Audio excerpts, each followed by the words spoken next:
Coridorul secției private era aglomerat, luminile reci cădeau uniform peste podeaua lucioasă, iar pașii personalului medical se amestecau cu zgomotul monitoarelor și cu vocea joasă a aparținătorilor care vorbeau la telefoane. Însă în mijlocul acelei mișcări controlate, un singur om reușea să strice ritmul tuturor fără să simtă că face ceva greșit. Vlad Stănescu, în vârstă de 34 de ani, mergea pe centrul coridorului cu telefonul lipit de ureche și cu acea siguranță iritantă a bărbatului care crede că, dacă are bani și nume, orice spațiu trebuie să se reorganizeze în jurul lui. O asistentă a venit în grabă împingând o targă și i-a spus clar, fără agresivitate, dar cu urgența specifică unui om care încearcă să salveze minute: „Domnule, vă rog, dați-vă puțin la o parte, avem caz de urgență." Însă el nici măcar nu s-a uitat la pacient. A ridicat ușor mâna ca un om deranjat de un zgomot inutil și a răspuns rece: „Așteptați." Iar când asistenta a repetat mai apăsat că este vorba de urgență, el a întors în sfârșit capul și a spus: „Și eu sunt o urgență." Dacă nu știți să gestionați un coridor, nu înțeleg de ce lucrați aici. Targa a fost nevoită să-l ocolească. Pacientul a gemut când roata a lovit marginea metalică a ușii, iar femeia de serviciu care ștergea podeaua la câțiva metri distanță a ridicat doar o fracțiune de secundă ochii spre el, suficient cât să-i memoreze tonul, expresia și lipsa completă de umanitate. Ea purta uniforma simplă a personalului auxiliar, avea părul prins discret, mănuși subțiri și un ecuson mic, parțial acoperit de halatul gri, iar pentru oricine ar fi privit scena superficial, era doar încă o femeie invizibilă într-un spital mare, una dintre acele prezențe pe care oamenii le observă doar când vor să se plângă de ele. Vlad a văzut găleata, mopul și urmele umede de pe jos și, în loc să încetinească sau să ocolească, a pășit exact prin zona curățată, lăsând urme murdare de pantofi și apoi oprindu-se ca să o privească direct. „Asta faci toată ziua și nici măcar atât nu-ți iese?" a spus pe un ton aproape plictisit, care făcea insulta și mai grea decât un țipăt. Femeia nu i-a răspuns. El a făcut încă un pas și a continuat, suficient de tare încât și ceilalți să audă: „Ești inutilă și pe lângă asta complet lipsită de clasă. Un spital privat ar trebui să știe mai bine pe cine lasă să circule pe aici." O infirmieră a încercat să schimbe subiectul și i-a spus că salonul este pregătit și că medicul îl va vedea curând. Însă Vlad nu voia doar eficiență, voia dominație, iar faptul că femeia de serviciu nu reacționase l-a făcut să apese și mai tare. „Știi care e problema voastră?" a spus privind-o de sus. „Vă obișnuiți să fiți tratați ca decor și într-o zi ajungeți să credeți că aveți și voi dreptul la respect."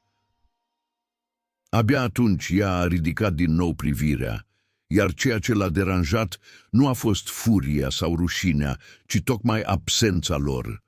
Se uita la el calm, atent, aproape clinic, de parcă nu îl judeca moral, ci le evalua. Nu era acolo întâmplător.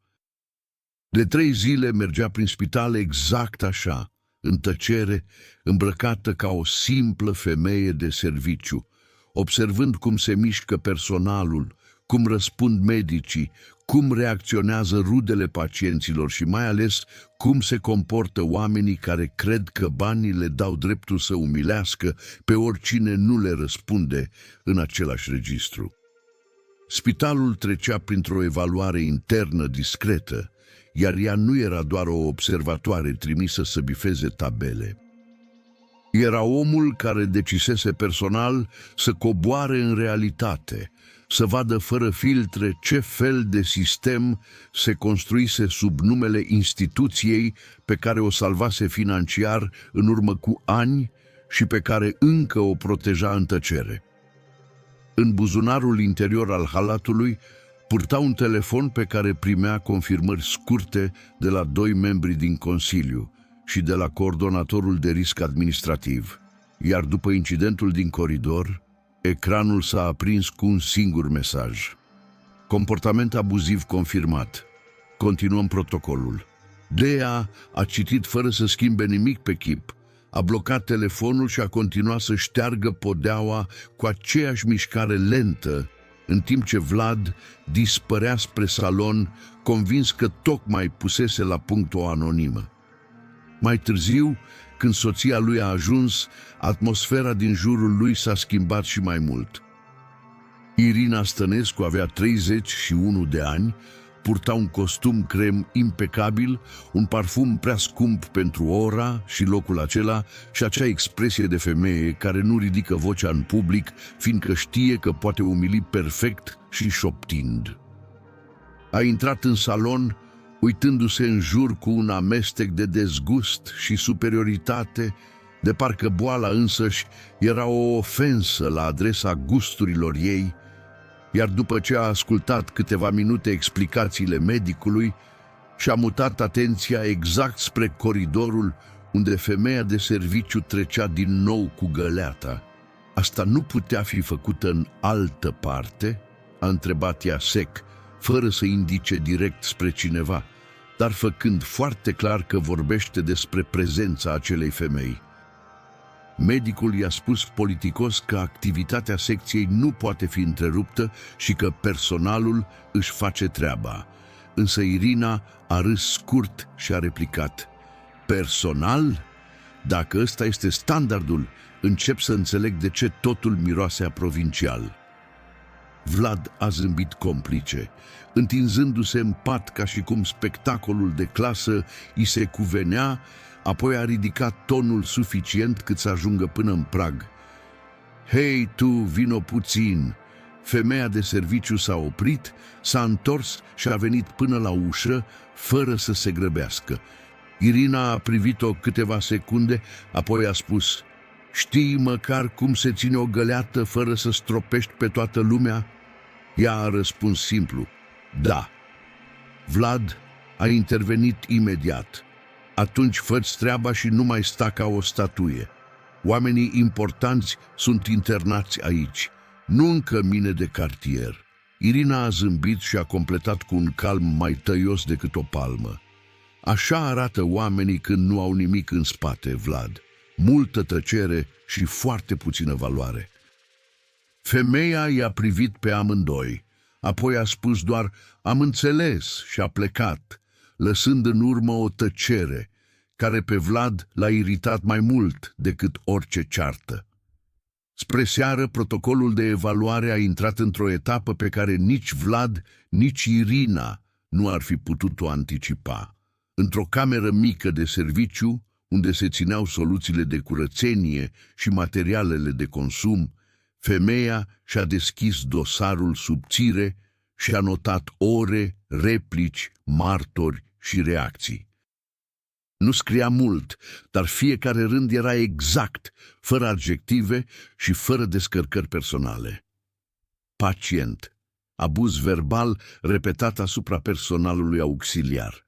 Soție, comportament discriminatoriu și instigare la umilire publică. Medici prezenți, martori pasivi. A închis dosarul, a luat un alt ecuson dintr-un compartiment interior și l-a privit doar o secundă înainte să-l pună la loc. Nu venise încă momentul. Tot ce conta era ca imaginea să fie completă. Apoi a urmat prima complicație reală a serii. Un pacient din salonul vecin a intrat brusc în criză respiratorie. Un monitor a început să piuie rapid și o asistentă a ieșit aproape alergând după medicul de gardă. Coridorul s-a animat instantaneu, o altă targă a fost împinsă în grabă, iar Vlad În loc să înțeleagă că în astfel de clipe nimeni nu are timp de capriciile lui, a deschis ușa salonului și a spus iritat: "Ce haos e aici! În spitalul ăsta nu există liniște nici măcar pentru pacienții care plătesc." Când o asistentă i-a spus că trebuie să se dea puțin mai în spate ca să poată trece instalația de oxigen, el a răspuns: "Să vă organizați mai bine. Eu nu mă dau la o parte pentru fiecare amator care intră în panică." Tocmai atunci, femeia de serviciu a venit din capătul holului. A văzut direcția în care se mișcă targa și, fără să-și schimbe ritmul, a lăsat mopul de perete, a mutat o masă metalică, a deschis o ușă secundară și a spus ferm, dar fără să ridice vocea: "Pe aici, repede, nu pierdeți timp pe colțul mare, îl loviți." Personalul a urmat-o instinctiv. Nimeni nu s-a întrebat de ce știe exact traseul optim și de ce vocea ei, atât de puțin auzită până atunci, a fost ascultată instantaneu. A indicat unde să fie adus cilindrul, a ridicat singură cablul care bloca roata târgii și a spus asistentei: "Ține capul pacientului mai sus până intră medicul." Toți s-au mișcat ca și cum ea ar fi fost de ani întregi în acel rol. Vlad a văzut totul și pentru o clipă a simțit prima fisură de neliniște, dar orgoliul i-a acoperit-o imediat. "Acum și femeia de serviciu dă indicații?" a spus cu jumătate de râs. Nimeni nu i-a răspuns. Pentru prima dată nu mai era centrul reacției celorlalți. Noaptea a adâncit fisura. Analizele lui Vlad au venit cu rezultate mai rele decât se anticipase. Medicul de gardă i-a explicat că există complicații care nu mai permit amânare și că trebuie pregătită o intervenție chirurgicală rapidă. El a întrebat direct de cel mai bun chirurg disponibil, iar medicul, după un scurt schimb de priviri cu coordonatorul secției, i-a spus că persoana potrivită pentru tipul acela de caz este deja în clădire, chemată special pentru urgențe. Această informație l-a liniștit suficient cât să se agațe din nou de iluzia că lucrurile se vor rezolva prin bani, relații și cerințe bine puse. A cerut explicit ca acel chirurg să vină imediat și a mai adăugat, cu aceeași aroganță aproape automată: "Sper că măcar aici știți să nu mi-aduceți în față mediocritate." Irina i-a strâns mâna și i-a spus că totul va fi bine, însă în modul ei de a rosti acele cuvinte exista mai multă grijă pentru finalul social al situației decât pentru corpul lui întins în pat. În timp ce era pregătit pentru transfer, femeia de serviciu a dispărut din nou de pe coridor. Nu pentru că se ascundea, pentru că intrase în etapa finală a rolului. Când a fost dus spre preoperator, luminile i s-au părut mai puternice decât înainte, aerul mai rece, iar monitorul de lângă pat îi înregistra ritmul cardiac deja accelerat. În mod normal, ar fi încercat să domine și acel spațiu prin sarcasm și ordine scurte, dar pentru prima dată, în seara aceea, corpul îi trăda mintea. Transpirația rece îi apăruse pe frunte, iar degetele îi căutau marginea patului cu o neliniște pe care nu o putea controla elegant. Un rezident îi vorbea despre pașii standard, altcineva îi verifica accesul venos, însă el asculta pe jumătate. Îl interesa un singur lucru: cine intră pe ușa aceea. Și atunci ușa s-a deschis lent. Nu cu zgomot, nu teatral, ci controlat. Mai întâi a văzut halatul alb, apoi mănușile, apoi profilul. Nu a înțeles din prima, iar exact acea fracțiune de secundă de confuzie a fost cea mai crudă, pentru că i-a permis minții să spere înainte de a recunoaște. Monitorul a început să piuie mai repede când ea s-a apropiat de masă și s-a oprit în lumina directă. Masca era coborâtă, privirea calmă, exact aceeași femeie pe care o numise inutilă, exact aceeași pe care o tratase ca pe o umbră în propriul ei spital. A încercat să se ridice, dar durerea l-a oprit și tot ce a ieșit din el a fost un nu scurt și spart, mai aproape de o implorare decât de o negație. Ea nu s-a grăbit să vorbească. Și-a scos mănușa dreaptă, a băgat mâna în buzunar și a scos badge-ul. Nu l-a fluturat, nu l-a explicat. L-a ținut doar suficient cât lumina să cadă clar pe nume, pe titlu și pe linia mică de sub el. Director medical, acționar principal, proprietar majoritar al rețelei.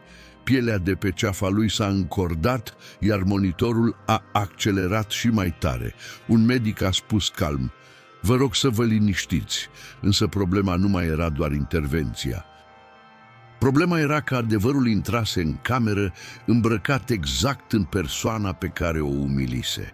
Când a reușit să vorbească din nou, vocea i-a ieșit subțiată. "Tu?" Ea l-a privit direct și i-a răspuns simplu: "Da, și sunt exact persoana pe care ai numit-o lipsită de clasă." Apoi a pus badge-ul pe masă și documentul administrativ lângă el, astfel încât el să poată vedea simultan cine este și ce urmează să piardă. El nu a mai clipit când a văzut badge-ul, pentru că uneori realitatea nu vine ca un șoc instant, vine ca o presiune care îți apasă pieptul și îți blochează respirația treptat.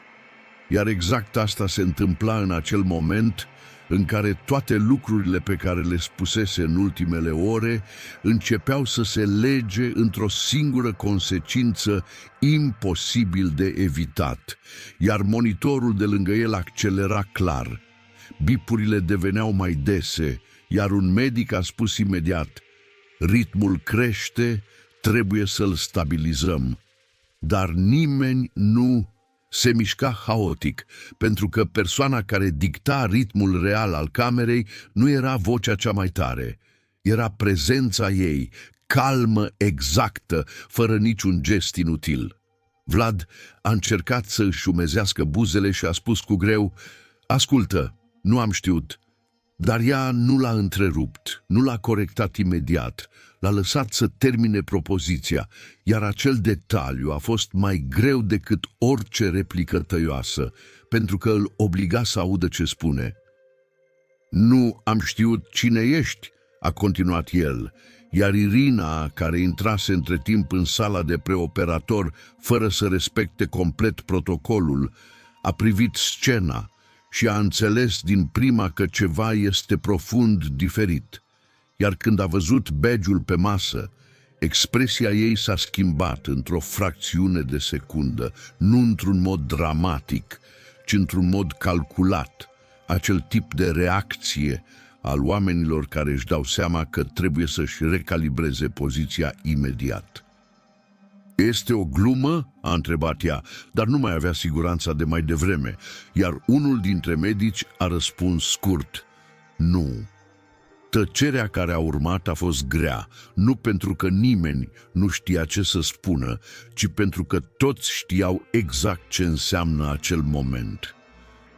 Ea a luat documentul administrativ și l-a apropiat puțin de el, nu agresiv, nu teatral, ci suficient cât să-i intre în câmpul vizual fără să poată evita, iar Vlad a citit primele rânduri cu dificultate, nu pentru că nu înțelegea textul, ci pentru că mintea lui încă încerca să respingă ideea că tot ceea ce considera stabil putea fi retras atât de simplu.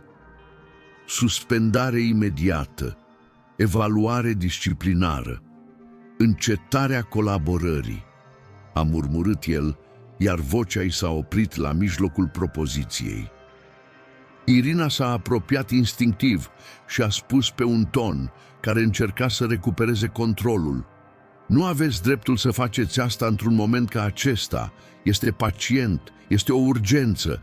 iar ea a întors capul spre ea pentru prima dată și a răspuns simplu: aveți dreptate, este o urgență medicală și exact de aceea va fi tratată ca atare. Pauză scurtă. Dar statutul lui administrativ nu mai există. Vlad a încercat din nou să se ridice, dar corpul nu îl mai asculta complet, iar medicul de lângă el i-a spus: nu vă mișcați, vă rog. Iar acel "vă rog" suna diferit acum. Nu mai era o formă de politețe, era o delimitare clară între ceea ce mai putea controla și ceea ce nu. Vreau să faci operația, a spus el direct, aproape implorând pentru prima dată, iar diferența dintre cerere și ordin era evidentă. Ea l-a privit câteva secunde, fără grabă, fără reacții vizibile, iar apoi a spus: operația va fi făcută. Vlad a închis ochii pentru o secundă, ca și cum ar fi simțit o scurtă eliberare, dar ea a continuat imediat: dar nu de mine. Aerul din cameră s-a schimbat instant. Irina a făcut un pas înapoi. Un medic a schimbat privirea cu altul. Vlad a rămas nemișcat. Există chirurgi în rețea care pot prelua cazul tău, a spus ea, și transferul a fost deja inițiat.